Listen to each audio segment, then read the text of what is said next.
Welcome, all you beautiful souls, to your weekly energy update. And we're going to be looking at the week of June 26th through July 3rd. Has some interesting things that are happening this week astrologically, actually starting on the 26th all the way up to like July 1st. The god of war, Mars, is going to be having this interesting kind of energetic dance with Pluto.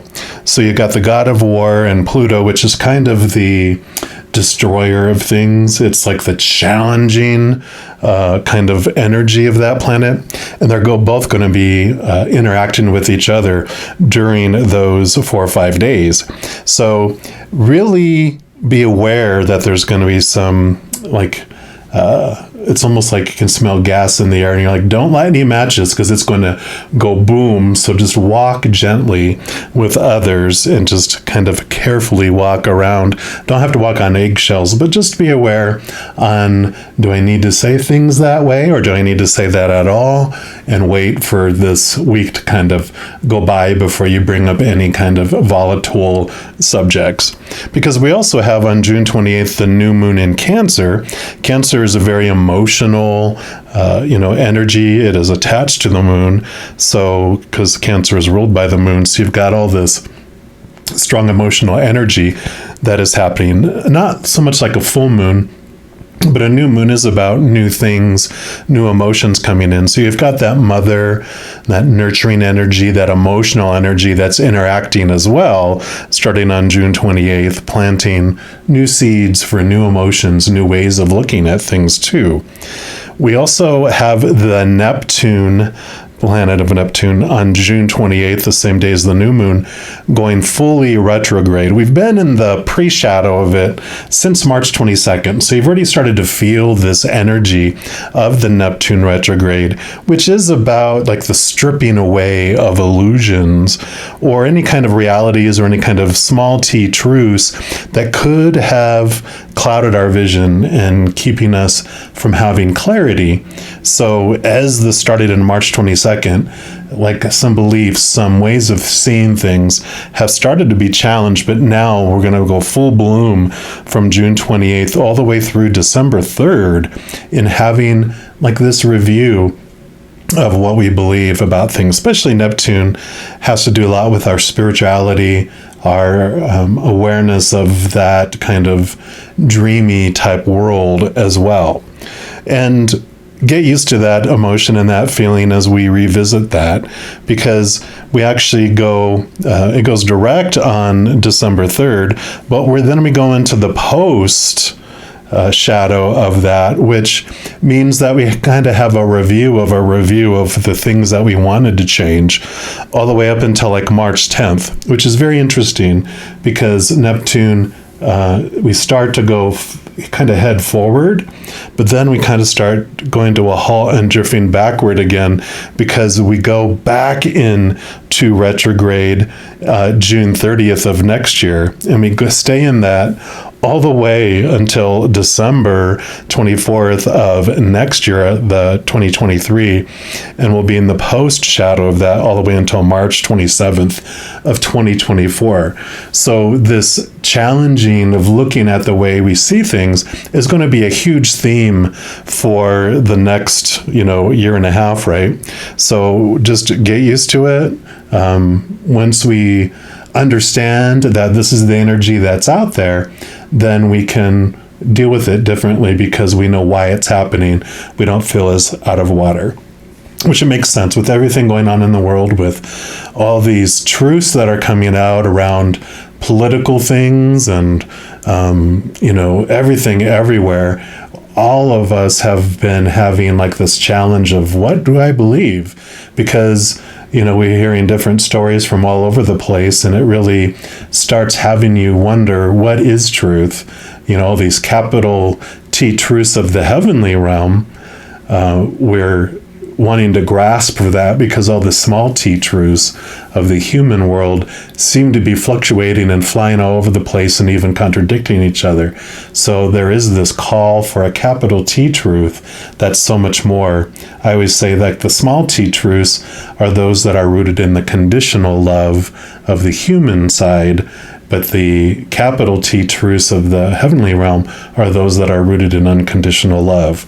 So we're going to be having this little fluctuation and this pointing towards ourselves to find out what within our soul do we believe, instead of listening to the popular opinion of the humans and the outside world. So we're going to dive in to your weekly reading just to see what is going to be coming about from this sparking of energy and see what the Creator wants you to know. So we'll jump into your sign right now. All right, Capricorns, this is your weekly energy update, and we're going to start off by pulling a card here from the Shaman's Dream Oracle. And any of the cards I use in a reading, I do list in the description box below. Just give these a good shuffle.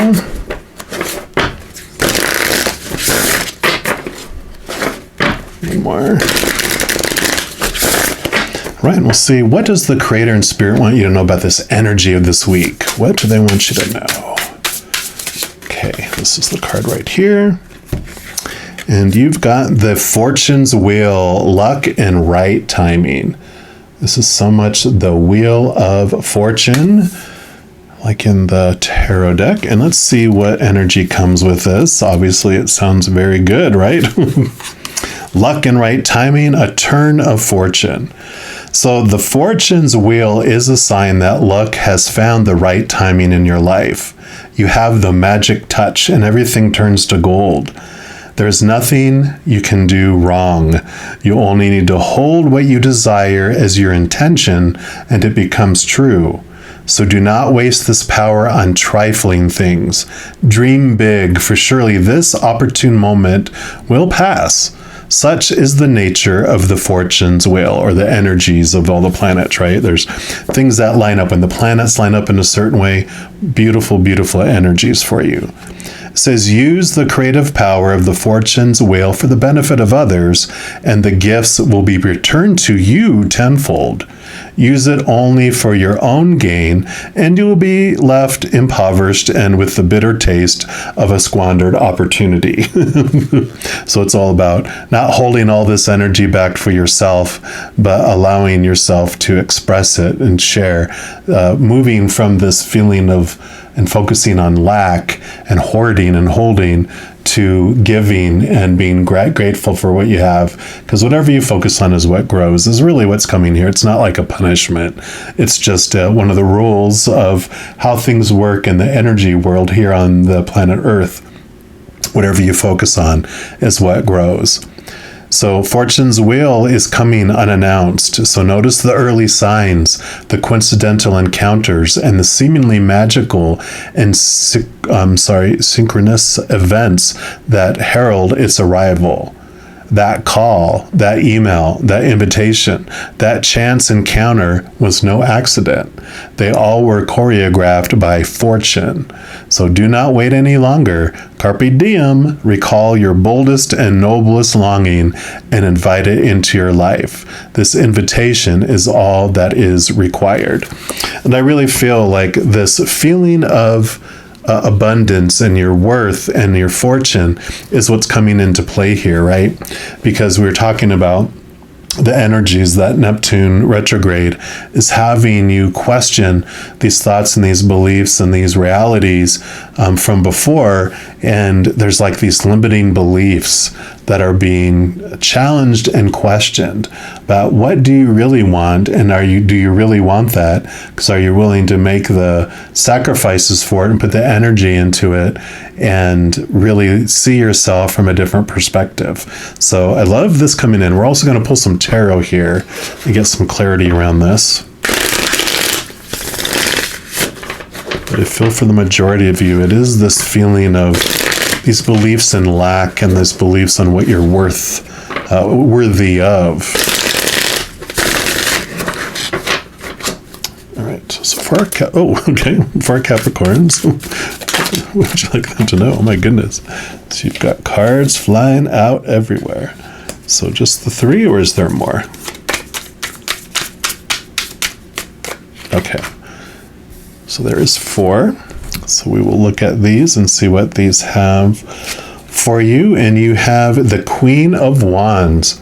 Queen of Wands is a very powerful energetic card, because the Wands is your drive, your ambition, your inspiration, your energy, and your spiritual energy too. But the Queen of Wands does have this very confident energy. She not only carries the element of air, fire with the wand suit, which is all about action, movement, putting things into energy. She has that laser focus where she could focus her energy and get stuff done. She also carries, all of the queens do carry water energy. And normally what happens is in the standard tarot, she'll have like a black cat, and the other people, the other royalty, the page, the knight, and the king have like a salamander or a lizard of some sort that helps protect it from the fire energy of taking risks, of jumping in and doing things with that energy. But she doesn't. She usually has a black cat, which represents, with that water energy, her connection to her intuition, her connection to the spiritual realm. That's her familiar. It's the magical piece where she doesn't feel like she's taking a risk. She's walking through a maze with high walls that you can't see over. She reaches a fork in the maze and she has to go left or right. She connects to the higher realm, to the eyes in the sky, as I say it, and they see things from that higher perspective. They see the entire maze, and she goes, should I take a left or to a right for my highest experience? They're like, hang a right. And so she goes right, and everyone's like, oh my gosh, how can you just take a right? Aren't you scared? Aren't you afraid of the risk? She's like, no, she doesn't feel like she's taking a risk. So she's able to move forward boldly and confidently because of that. So I feel like with this energy, with this, like it says, going for your dreams and living your dreams, connecting to what your dream is, allows you to make this movement, and you're not afraid. You're like, I'm going for it. Yeah, because here you have the Seven of Swords. So swords are your thoughts, your beliefs, your mindsets, your attitudes, your expectations, like we talked about with that Neptune energy. These are the thoughts and these beliefs that are deceiving yourself. You can kind of see here, it's almost like there's some secret, some deceptive thing, someone's stalking you. But it's your thoughts and your beliefs that are the ones that are the deceivers. The things that you believed about yourself and about your future and about your dreams. Something someone said, or people said when you were younger, that you took it on as your dream, or your undream, as I sometimes call it, because, when you wake up in the morning going, oh crap, I got to go live my dream today, that's the undream someone gave you. Because when you have a drive and ambition and excitement about your dream, then I know it's yours. You'll even probably wake up early, excited to live and go throughout your day, so you have an opportunity to live your dream, even if it's like, I got to go to my job first, the one that's funding my dream, and then I'm going to do this and this and this and this and this for my dream, right? So there is this clarity that's coming through this, on those thoughts and those beliefs. Actually, I want to go to this one next. Yep, and here is that number 8. In this particular deck, they swap out, because usually 8 is like the strength card, and then the 11 is the like the justice card. And in this one, it swaps. So this is the justice card in this particular deck for this message. But there is this kind of duality. I love when they do that, because it brings the attention to the strength card, which is kind of this message of connecting to your higher self, to your real self, for your wholeness and your completeness. And in doing that, you understand more of what your dream really is, on, how you uniquely want to share the unconditional love within your heart with the world. And you can do that in so many different ways. Anything you can do, it's what attitude you do it from is what makes it your dream or not. When you can be a supervisor and do it with unconditional love, and be one of the best honkin' supervisors the world has ever seen, because of how you care about your people that report to you. It can be through art. You can express People just don't understand. They're like, your drawings or your paintings or the things you create are just, oh my gosh, I just don't know what it is. I'm just drawn to it. It makes me cry. It's that unconditional love that you create it with. So you can do things, even bake or whatever, right? But the Judgment card is about the weighing out. Usually they have like the Ace of Swords, and they have the 2 scales on it, and it's about the balancing out of things, that you're basically what you've given that you will receive. The karma that you've put out is what you get back.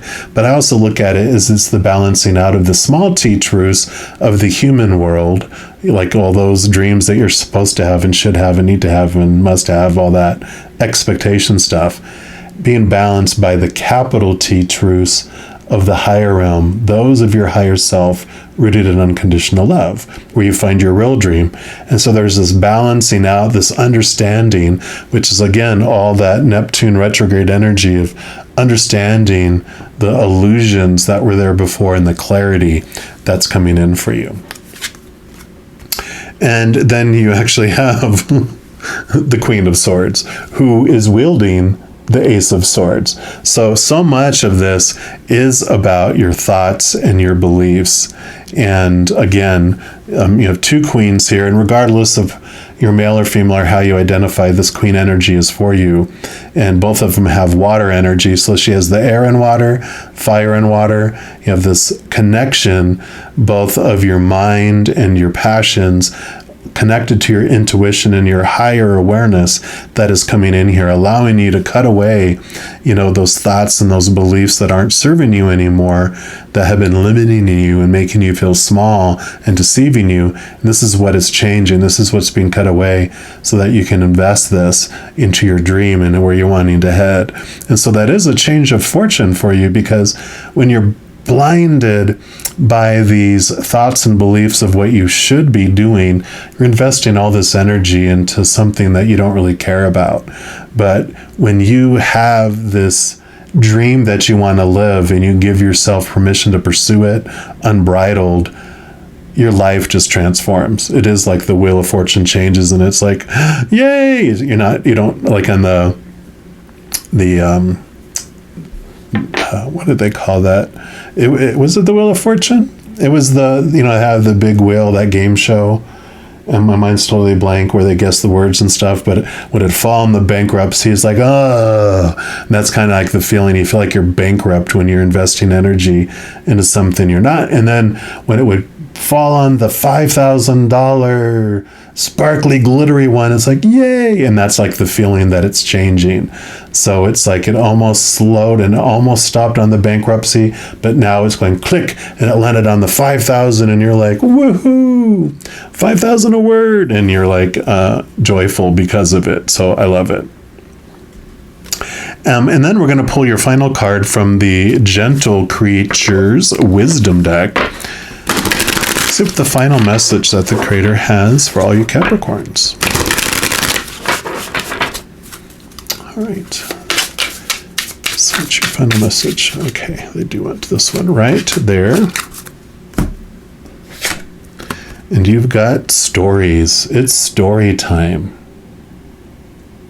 And this is so perfect too. I'm not sure what the book's going to say, but I kind of feel like this is all about, these are the stories that you've told yourself and that have been told to you over and over again about who you are and what you're capable of and what you should do and shouldn't do. And when that happens, this is what it means. When that happens, this is how you're supposed to feel.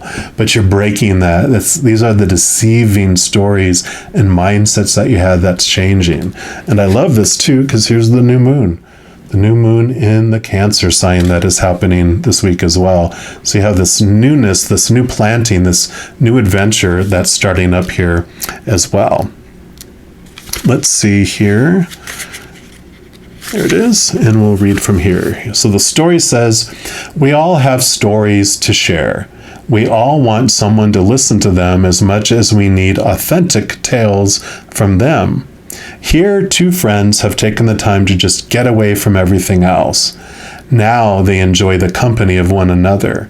In a perfect world, we all have someone who will listen to us. That companion who will simply hold space for us as we share our innermost thoughts. Then we will offer them the same sacred act of listening to them without judgment. We can all create this marvelous place. It may not be inside a tent lit by a lantern. It may not be in the deepest part of some ancient forest. Wherever it is, the gift we can offer to one another is to simply hear each other's stories. When you share your story with authenticity, you return that gift. So I do love that. Of course, this is a general reading, so it does vary from different people. But if you are in a relationship where you are afraid to live your dream because you feel you have all these responsibilities and you think you know what all of them want, think again and share it. Be brave and share your dream. And they have an opportunity to also, like I said, share their dream. Find out, what is it that you want? This is what I want in life. What do you want in life? And let's find a way to make it both happen. You might be like, I want to become an artist. I want to be able to eventually quit my job and be an artist. And they're like, oh my God, how are we going to pay the mortgage? And But, it's like, well, I want to continue working and I want to go to art school. I want to start expanding it. This is my plan on how I can do that. And once I start to make money, and maybe I can go part-time, you can kind of come up with a plan. And they might be like, you know what? I'm tired of just being at home. I want to get a part-time job. I want to do more than just take care of kids. I want to do more than just this other thing, my job that I'm doing. And you might find that together you find ways to, like, you know what? I don't care about this big house. I want to downsize. Let's do that. And then, we can make this work because we don't have this huge mortgage or I don't really care about living in this, place anymore. Let's move to this state. You might find different ways that you were afraid to talk about because you were afraid or you thought you knew what they were thinking, what they wanted. So now's the time to authentically hear what each other want without judgment and see how you can make it all come true. So there are ways to do that, and I love it. The other thing that was coming to me too when it was talking about the other person, and we were talking about that strength card. The strength card usually shows like a lion and then a maiden, and the maiden usually has like a infinity symbol above her head or on her, which represents your higher self, and the lion represents your human self going through this human journey. So this other partner of yours could also be your higher self. So if you're not in a relationship and that first message didn't resonate with you, then, and this actually could be for all of you, is that your higher self is this one that knows the true dream that you want to dream and live, and it wants to help you, and it supports you, and it does not judge you. It wants you to be able to experience all of this. And so don't be afraid to really sit with yourself, connect to the powerful, supernatural, eternal spirit being that you really are, and allow this beautiful connection, this bond to form between this human character that you're playing and the true actor behind the character, your higher self. And I love this coming up here for you. All right, all you Capricorns, I don't have anything else to add. If you are looking for more messages of love from above, in addition to these weekly energy update readings, I also put out monthly readings for each zodiac sign and a few other types of videos. So if you don't want to miss out on any of those and be updated immediately when they become available, if you give this video a little thumbs up and click the like button, also click the subscribe button, and that gives you access to the notification bell. When you go in there, if you select the all option, then you'll be notified of any new videos that come out on this channel. And also doing those things helps spread the love, and it helps my channel grow in significant ways, because when you like a video, share a video, comment on a video, and especially subscribing to the channel, doing those things just helps the YouTube algorithm get very excited about the videos of this channel and wants to share them with other people as well. So if you feel inspired to do any of that, I am very, very grateful for it. Also, these are general readings, and if you're looking for even more specific information and answers for your specific life, I do offer personal readings at a reasonable rate, and all of that information is listed in the description box below. All right, all you Capricorns, as you go through this amazing week, please know every second of every day of your life that you are unconditionally loved by the Creator of all things, and of course, I love you too. Have an amazing week. I'll be talking with you very soon. In the meantime, you hang in there and you take care.